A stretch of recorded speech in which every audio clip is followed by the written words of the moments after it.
Halo rekan Devi, apa kabar? Ini saya barusan buat jus seledri. Saya campur dengan mangga sama tomat. Kenapa saya buat jus ini? Karena ini khasiatnya banyak sekali ya. Daun seledri sendiri atau yang kita kenal dengan nama latinnya Graveolens namanya ya.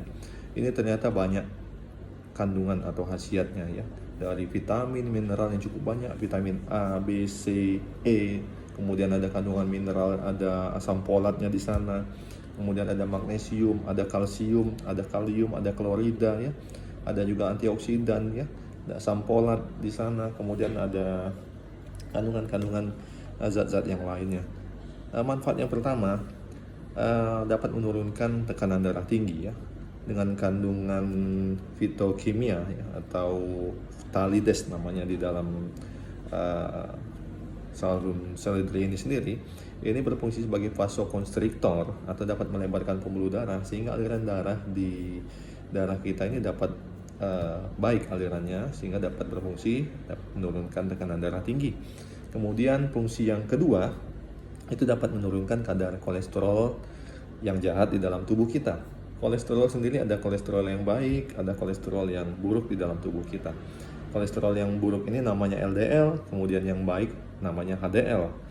Fungsi daun seledri sendiri, ini kandungan dari daun seledri ada 3 N-butyl-phthalate, kemudian ada polyphenol, kemudian ada avigenin di dalamnya. Ini dapat menurunkan tekanan atau kadar lemak yang tidak baik atau LDL tadi, dan meningkatkan kadar lemak yang baik sehingga kadar kolesterol di dalam tubuh kita ini dapat stabil.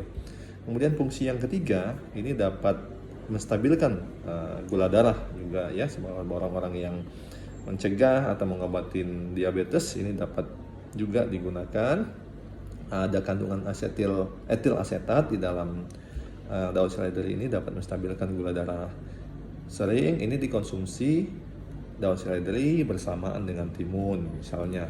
Kemudian fungsi yang lain, yang keempat, ini dapat sebagai pencegahan kanker karena kandungan antioksidan yang cukup tinggi di sana. Ada avigenin, ada luteolin di dalam seledri ini dapat menurunkan radikal bebas yang ada di dalam tubuh kita dan dapat membunuh sel-sel kanker. Kemudian fungsi yang berikutnya ini dapat meningkatkan kesehatan usus sebagai anti sembelit, melancarkan pencernaan, dan juga dapat menurunkan berat badan untuk orang-orang yang mau diet karena kandungan dari serat yang cukup tinggi. Kemudian sebagai anti radang yang dikandung pionutrients yang ada di dalam seledri ini dapat menyembuhkan peradangan yang ada di tubuh kita. Kemudian dapat juga digunakan sebagai pengobatan penyakit liver atau menjaga kesehatan dari hati kita, itu karena kandungan metanol yang ada di dalam seledri ini. Kemudian dapat juga digunakan sebagai pengobatan atau menjaga kesehatan ginjal karena kandungan vitamin C, B, A, dan zat besi yang ada di kandungan seledri ini. Konsumsinya sendiri ini bisa dibuat sup ya, dikonsumsi untuk sayur sup, ada juga yang dikonsumsi untuk jus. Biasanya dikonsumsi jus ini kombinasi antara daun seledri, bisa dengan jeruk nipis, bisa dengan wortel, atau bisa dengan mangga, atau bisa dengan tomat. Silahkan dikombinasikan menurut selera kita masing-masing. Terus kita manfaatkan sayuran, buah-buahan yang ada di sekitar kita agar kita tetap fit dan sehat. Sampai jumpa pada video selanjutnya. Terima kasih.